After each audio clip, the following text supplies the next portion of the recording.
ደቀ መዛሙርት አንዱ ሲሆን በመጽሐፍ ቅዱስ ውስጥ ብዙ ዝርዝር ሀሳብ ባይኖረው የቤተ ክርስቲያን ታሪክ እንደምናገር ከሆነ በወንጌል ምክንያት በድንጋይ ተወግሮ የሞተ ይህም ያዕቆብ እርግጥ ለክርስትና የኖረ ሰው ነው። ሶስተኛው ያዕቆብ የደቀ መዛሙርት የይሁዳ አባት ያዕቆብ ነው።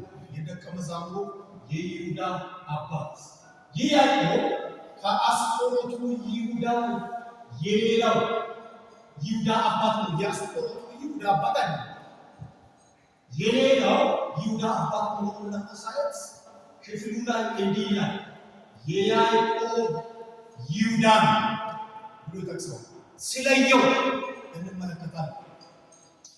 አራተኛው ይሄኛው ያዕቆብ መልእክት የጻፈው ያዕቆብ ይሄኛው የጌታ የኢየሱስ ወንድም ያዕቆብ ምን ማለት ነው? ትንሽ ናለ ያዕቆብ መልእክት ጻፊ የጌታ ወንድም ያዕቆብ ሲሆን በመልእክቱ ከአገልጋይ ጀምሮ ሁሉም ባለበት የተቀበለው ክርስትና እንዲኖር ጠንከር ያለ መልእክት የጻፈ ሰው ከአገልጋይ ጀምሮ እስከሚመን ድረስ በተበተነበት አገር በሚኖርበት አገር በሚሰራበት ስራ ላይ በሚደርሰው ጫና በየትኛውም ክርስትናን ሳይለቅ የተቀበለውን ክርስትና እንዲኖር የሞገተ ሰው እንደውም የመጽሐፍ ቅዱስ ተማሪዎች እንዲህ ይላሉ፣ ይሄ መልእክት የተጻፈው አንድ ተብሎ ነው። ሌሎች የአዲስ ኪዳን መጽሐፍ መጻፋቸው በፊት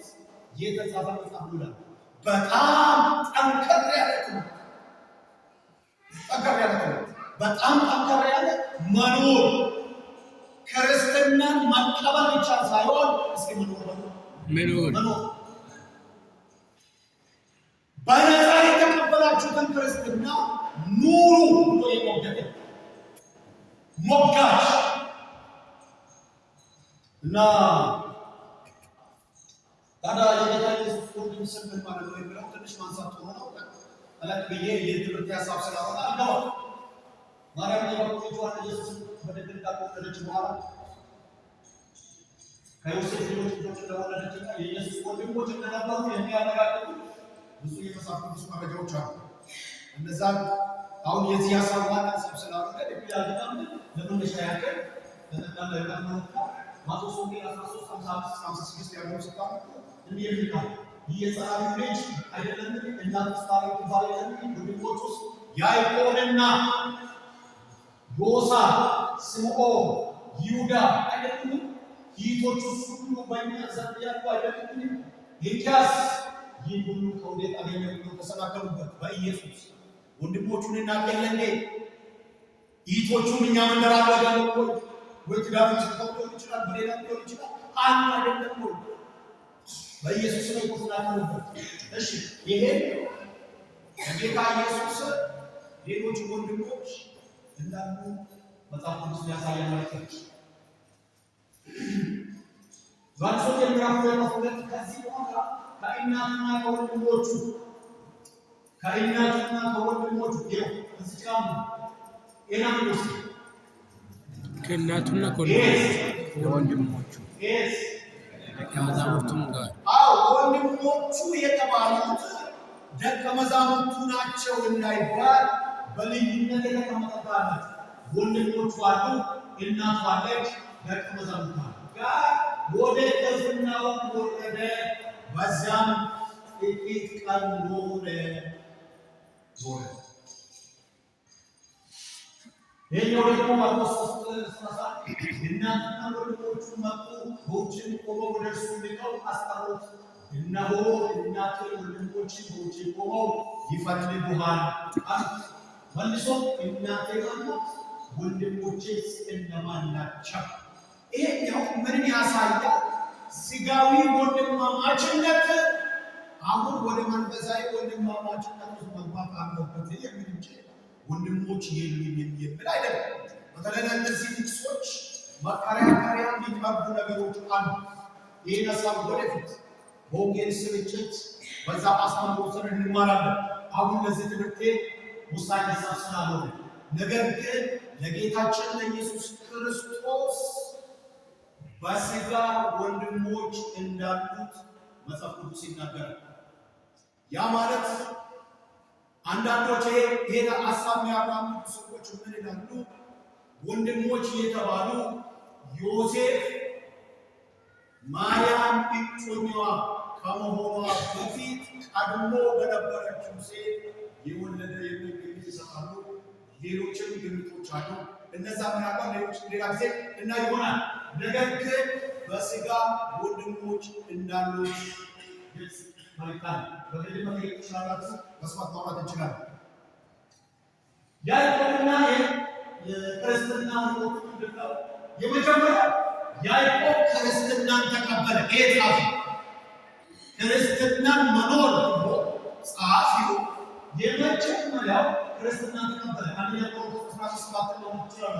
በዚህ ክፍል ጌታ ኢየሱስ ከትንሣኤ በኋላ ለወንድሙ ለያዕቆብ እንደተገለጠለት ያዕቆብም ደግሞ ለሌሎች ለቀሩት ወንድሞቹ ስለ ጌታ ኢየሱስ እንደመሰከረላቸው ቀደም ብሎ ጌታችን ኢየሱስ ክርስቶስ በወንድሞቹ መካከል የተገለጠለት ለያዕቆብ ደግሞ ለወንድሞቹ ነግሯል። በደንብ እንደተረዳችሁ ባለው ያዕቆብ ክርስትናን ተቀበለ። መቼ? ከትንሣኤ በኋላ። ከትንሣኤ በፊት አልተቀበለም።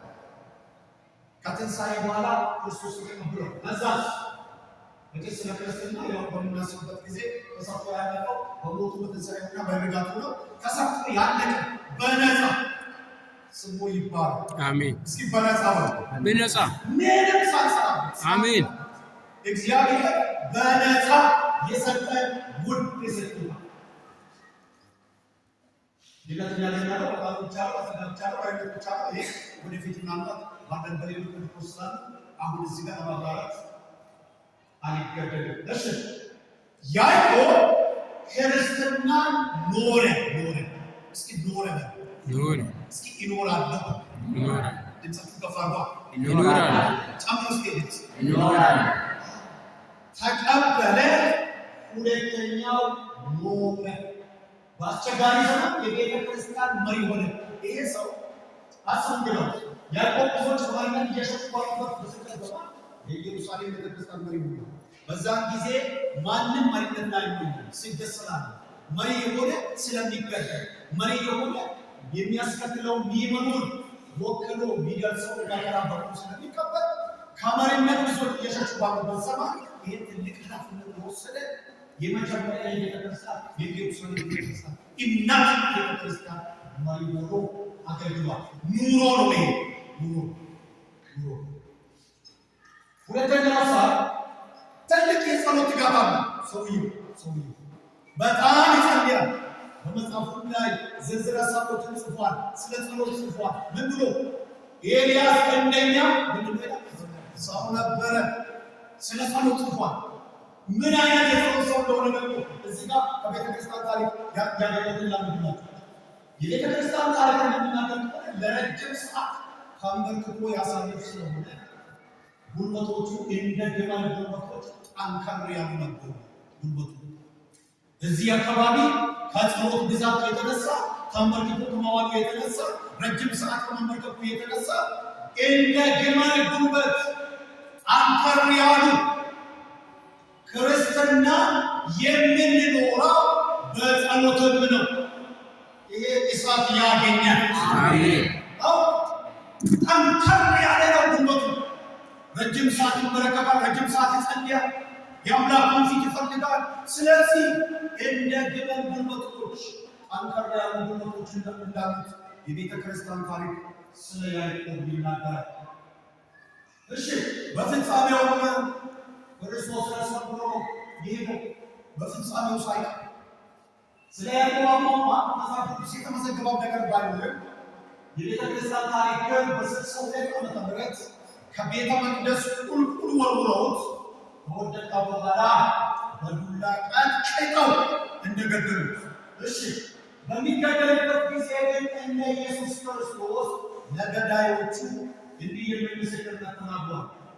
የሚያደርጉትን አያውቁምና ምን በላቸው? ሲሞት ነፍሱ ስትወጣ ጌታን አስከብሮ ዘመኑን በትክክል ኖሮ ክርስቶስን ኖሮ ክርስትናን ኖሮ ዘመኑን እንደጨረሰ ታሪክ ይናገራል። በተሰየኛው ባለፈው በአንድ ስልጣን አሳይቻችኋለሁ።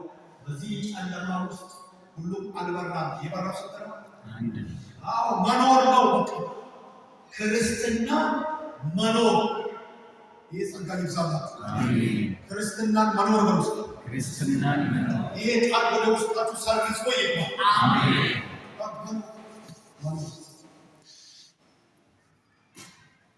ሶስተኛ ክርስትናን ተናገረ። አሁን ወደ መሪ ተስፋ በርሻ ተናገረ። የመጀመሪያው ተቀበለ፣ ሁለተኛ ኖረ፣ ሶስተኛ ተናገረ። በሰቀ አንደበቱን ከፈተ፣ በጽሁፍ ከፈተ።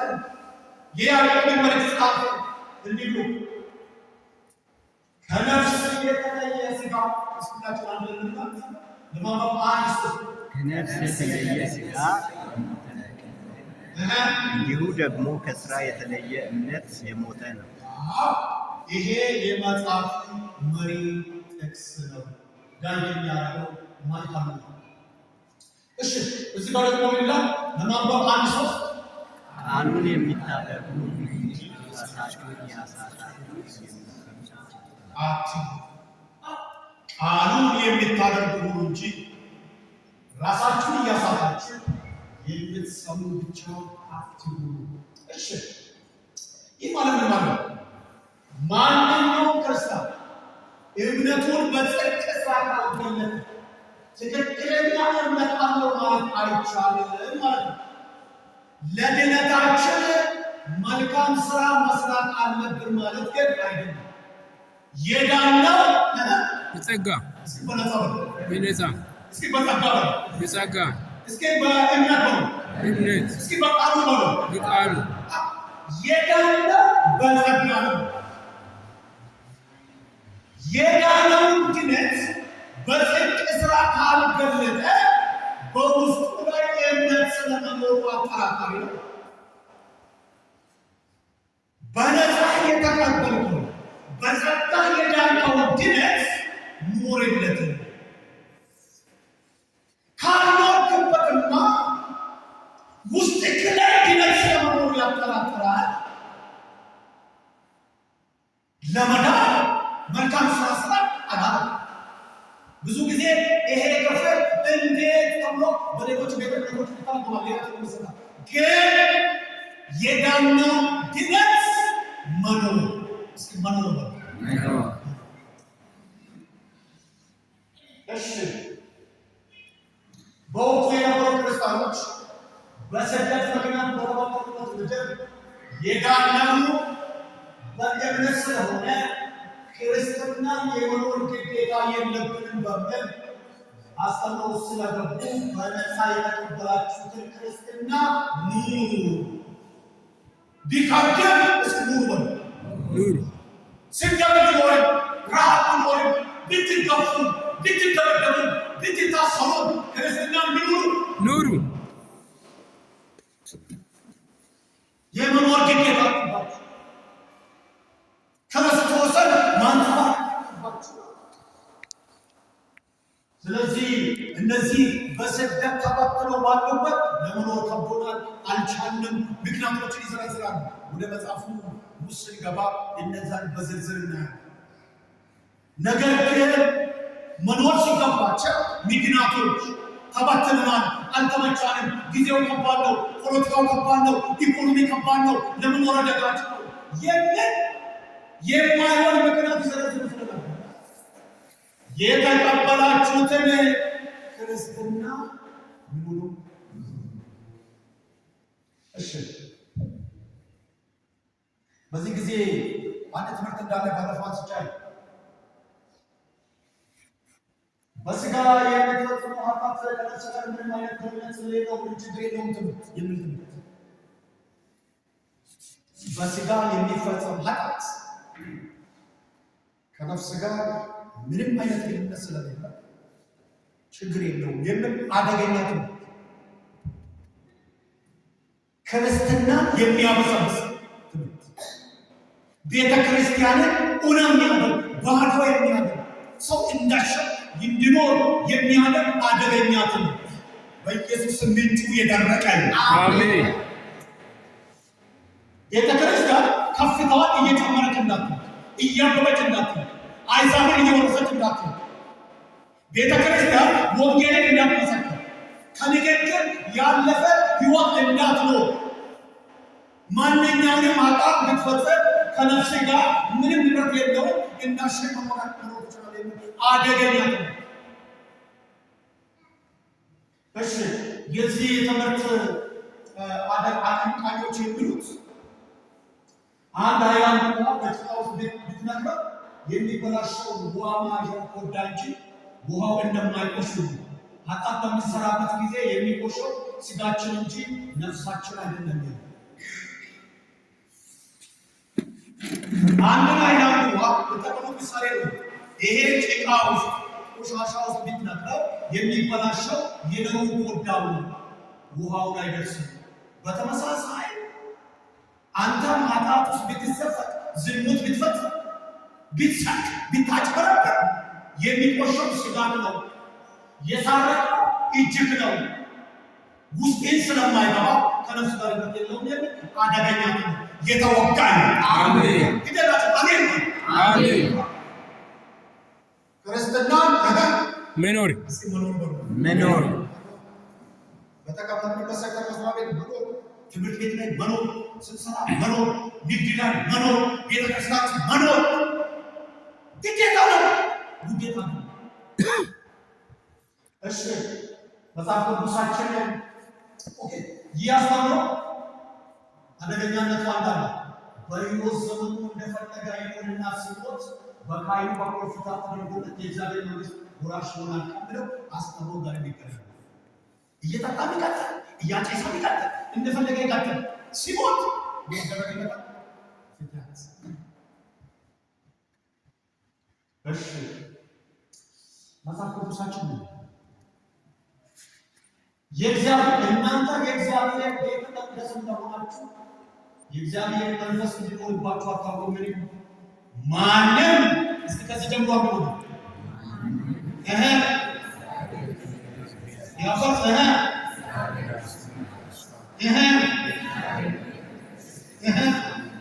ያው እናንተው ናችሁ።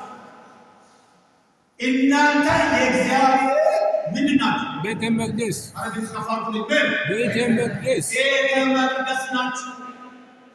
የእሱ ማደሪያ ናችሁ። ይሄ ቤተ መቅደስ ቢያፈርስ ማን ያፈርሰዋል?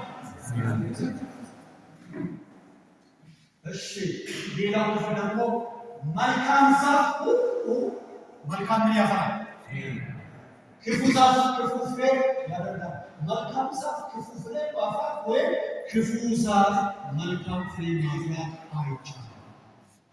ውስጥ ላይ ያለው መልካም እስከሆነ ፍሬው መልካም ይሆናል። ውስጥ ላይ ድነት ካለ ውጭም ላይ የድነት ፍሬ ማፍራት ነው። ኦኬ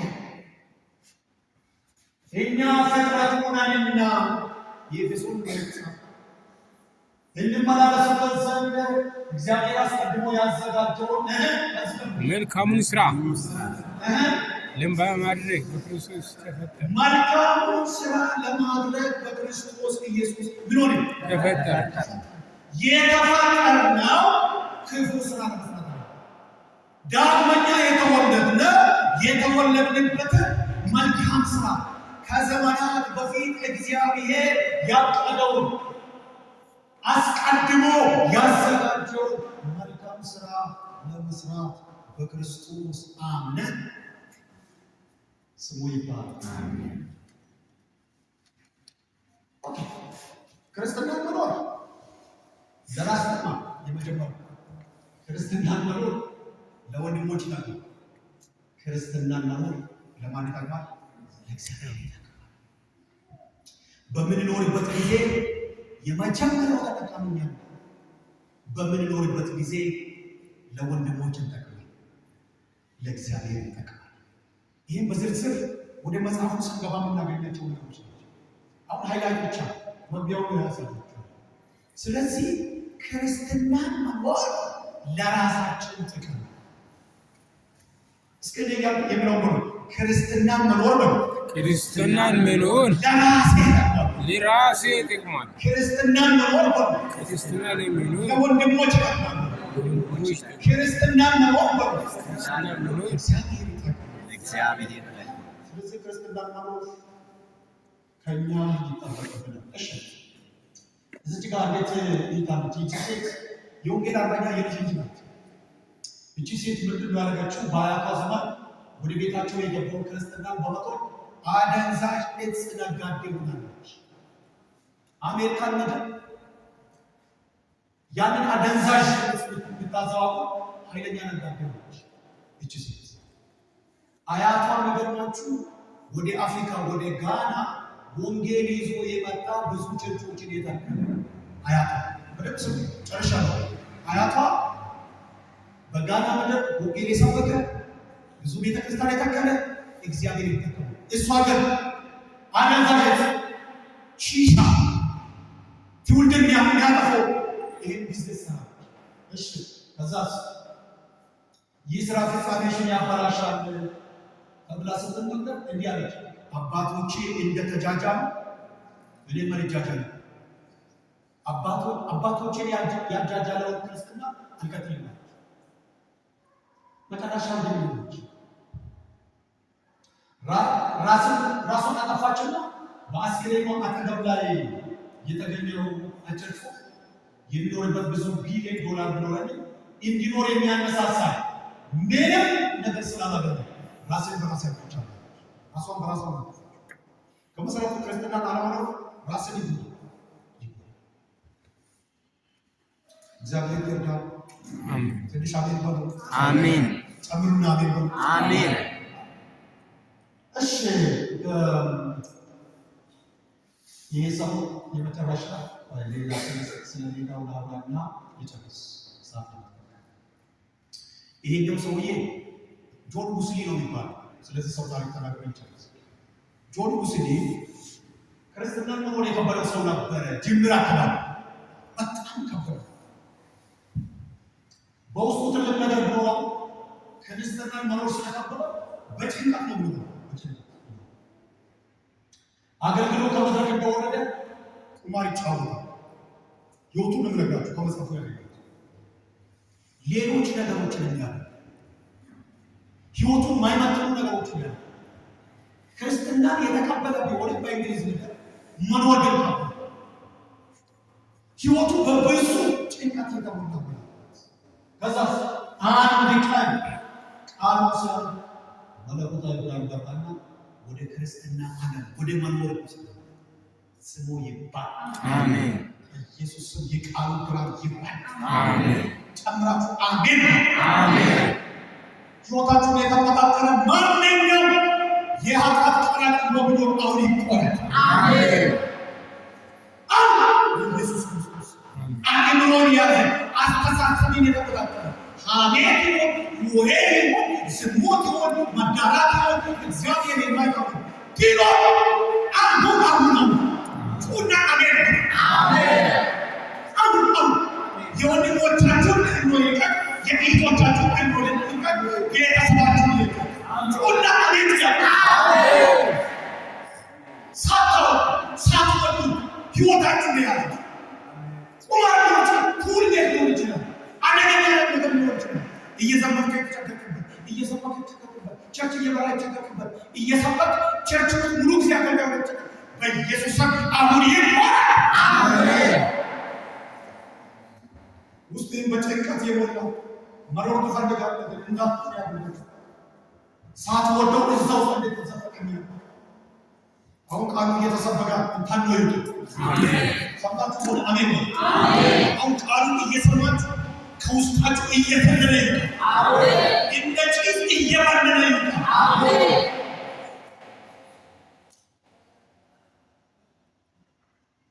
ወንድም ላይ እህት ላይ የሚደረግ ማንኛውም ስራ እግዚአብሔር የማይከብርበት ሀሳብ ሕይወታችን የተቆጣጠረ እኔንም ቢሆን እናንተን የተቆጣጠረ ሳንወጣው ውስጣችን ተቆጣጥሮ አእምሯችን እየበላ ልባችን እየበላ ክርስትናችን እየበላ እድገታችን እየበላ እስከ ዛሬ የቆየ አሁን የተቆረጠ ዛሬ ድንበር አባጀንበት። አሜን አሜን አሜን። ይሄ ሰው በራነት ብራ ውስጡ ላይ የሆነ ሮቤት ሲያሉ አንድ ቀን በራ ዛሬ ይብራል። አሜን። እንደናችሁ አሜን ነው። አሜን። ዛሬ ይብራል። አሜን። የሐዋሳ ወጣቶች ዛሬ ይብራል። አሜን። ክርስትና መኖር ይሁን። አሜን አሜን አሜን። እሺ ሰው ወዴት ከፍታ እንደገባ ታውቃላችሁ? ትልቅ የጸሎት ጉልበት ተሰጣ። እሱ ወደሚጸልይበት ክፍል በአካል ገብቶ ሰው ቆሞ መጸለይ ስለሚያለው እግዚአብሔር ባክሎ መገናኘት ጀመረ። እግዚአብሔር መጠቀም ጀመረ። ውስጡ ላይ ያለው እሳት መውጣት ጀመረ። እሱ ብቻ አይደለም፣ ከተማውን አቋርጦ ሲያልፍ ከተማው የሚናወጥ ነው። እግዚአብሔር መጠቀም ጀመረ። እሱ ብቻ አይደለም፣ ለእንግሊዝ ሁለንተናዊ እድገት ምክንያት አደረገ። ክርስትናን መኖር ምን ያህል ጠቃሚ እንደሆነ ይገባል። ለቤታችሁ ለለውጥ ምክንያት ነው። አሜን። ይገዳችሁ አሜን ነው። አሜን። ለልጆቻችሁ ለእድገት ለለውጥ ለፖለቲካው ለውጥ ለኢኮኖሚው ለውጥ ለሃይማኖቱ ለውጥ በኢየሱስ ስም ይጠቀም ያለ አሜን። ክርስትናን መኖር ጥቅሙ ነው። ከትዳር ነው ጀምሮ ትዳር የተባረከ ይሆናል። ልጆች የተባረኩ ይሆናል። መኖር ሲጀምር እግዚአብሔር ማይከብረውን ነገር ከህይወት ማድረግ ሲጀምር ሐሜትን ስታስወግድ፣ ወሬን ስታስወግድ፣ ተራ ነገር ስታስወግድ፣ ቁማሬን ስታስወግድ ተራ ቦታ መዋል ከእኔና ከእናንተ ይራቅ። አሜን አሜን አሜን አሜን አሜን። ክርስትና መኖር ድገሙት ይሄ መኖር ድገሙ ይሄ እግዚአብሔር ይርዳል። ክርስትና መኖር ዛሬ ማግቢያ ተካፍዬላችኋለሁ። ቀጣይ ጊዜያት ትክክል በያዕቆብ መልእክት ውስጥ ይገባል። እግዚአብሔር ያስተምራል። እርግጠኛ ሆኜ ልንገራችሁ እስከ ነሐሴ ይሄን መጽሐፍ እንቀጥላለን። 2019 ተራ ይሆናል። የሰማ አሜን ነው። አሜን። 2019 በድል ነው የሚሆነው። አሜን። በሌላ ችግር ይሆናል። አሜን። ሐዋሳ ነው ቆጣሪ ይሆናል። አሜን። አሜን አሜን አሜን። መጽሐፉን ስንጨርስ መሀል ላይ በቃ ይሸኘዋል። ተናገር ይሸኘዋል። ህይወታችን ላይ አይቆም። አሜን። ስሙ ይባል። አሜን። ጌታ በስሙ ይባርካችሁ። ቀጣይ ግን አንዳንድ ሰው ይዛችሁ ሳት ይቻል እስኪጆቻችሁ ምንድን አንስናል። አንዳንድ ሰው ትጋብዛላችሁ ይችላላችሁ። እሺ አንድ ሰው ቢያንስ ከአንድ በላይ ይዤ እመጣለሁ።